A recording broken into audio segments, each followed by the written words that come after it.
যে কোনো মানে চলচ্চিত্রের যে কোনো বিষয়ে সুদিনে দুর্দিনে যাকে যখন প্রয়োজন হয়েছে আমরা তার কাছে গিয়েছি।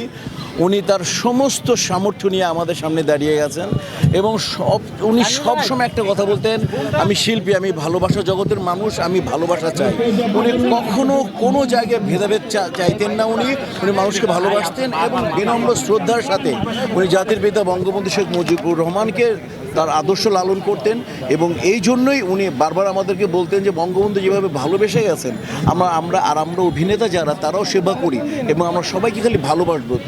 উনি হিংসা পছন্দ করতেন না, ভেদাভেদ পছন্দ করতেন না।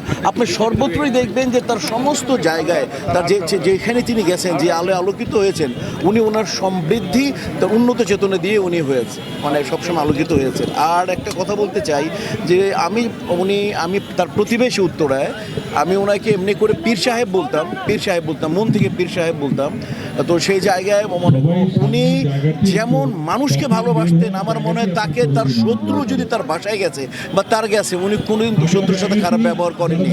আমি আল্লাহর হলফ করে বলতে পারি যে উনি আর কোনো শত্রুজির সাথে দেখা হয়ে গেছে, একবার চোখ বিনিময় হয়েছে, উনি আর এটা মনে রাখেননি। আপনারা সবাই জানেন যে নায়ক ফারুক যেমন নেতা তেমন অভিনেতা, কিন্তু আপনারা অনেকেই জানেন না শ্রদ্ধেয় ফারুক পাঠান কত বড় মনের মানুষ ছিলেন।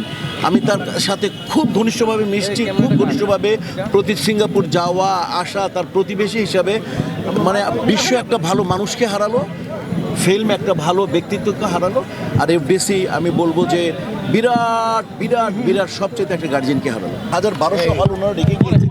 এই যে সবাই সমন্বয়ের পূর্ণ অবস্থায়, এই মাঝখানে আমাদের মধ্যে যে সমন্বয়হীনতা, এটা উনি চাইতেন না। উনি সবার সাথে, আমি আগেই বলেছি, উনি ভেদাভেদ মুক্ত একটা পরিবেশ চাইতেন সবসময়। এবং উনি কিন্তু আমাদের এরশাদের আমলে আমাদের একটা কর আরোপ হয়েছিল, ওই কর ওনার নেতৃত্বে কিন্তু বন্ধ হয়েছে। কাজে উনি এমন একটা মানুষ, উনি ওনার জীবন দিয়ে দিতে পারেন উনি সততার জন্য, মানে ভালোর জন্য উনি ওনার জীবন দিয়ে উনি বাজি রাখতে পারেন। কাজে উনি চাইতেন সবসময় ফিল্মে আমরা সবাই মিলেমিশে সব সমন্বয় যাতে চেষ্টা করি, যদি ফিল্ম আবার দাঁড়ায়। উনি সবসময় চাইতেন সবার সাথে ভালোবাসা।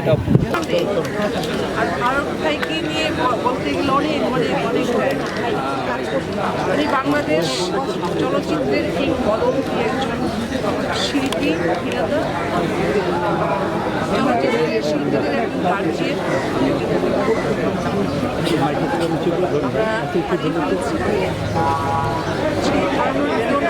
এই মুহূর্তে ভারত ভাইয়ের সাথে